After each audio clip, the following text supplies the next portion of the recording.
The presumptive Republican nominee may be having trouble getting his message straight on healthcare, but there's no confusing how his wife feels about this election. Anne Romney has launched a vigorous defence of her husband, really standing up for her man. We're joined live now from Washington by MSNBC political analyst Karen Finney. She's too good to let just to keep in one segment, so we keep her for a second.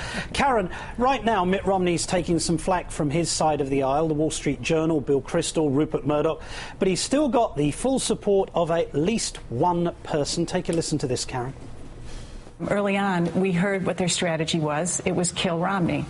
And, you know, that was their memo that came out from their campaign. And it's like, not when I'm next to him, you better not. Karen, is there anyone on the campaign that the campaign is relying on more than this candidate's wife?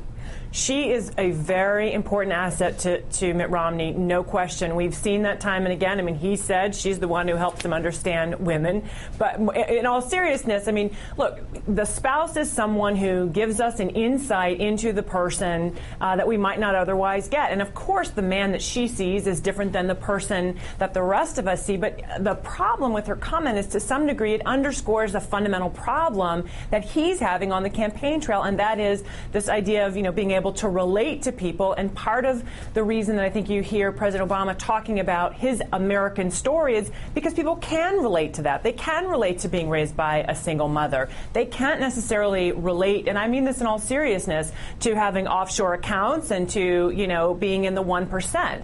So it's great that she thinks he's a great guy, but that doesn't necessarily mean that Romney's off the hook for being able to make his own case. Right. What do you make of her defense of her husband as a compassionate person, Karen? Because she says that Mitt has always served others, and as evidence to support that claim, she points out that he gave up his salary for the Olympics. The salary, I think, was $250,000. Does that prove that you're compassionate, that you gave up that salary? I mean, I'm only asking.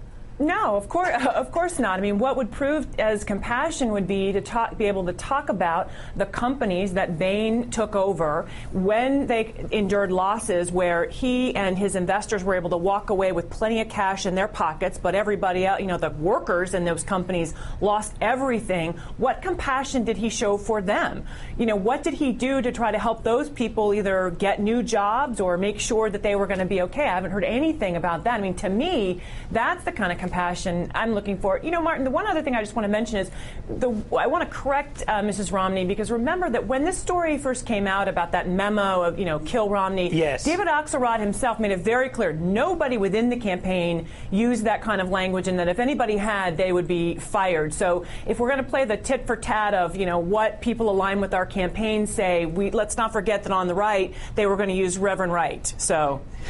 Absolutely right. Karen Finney, thanks so much.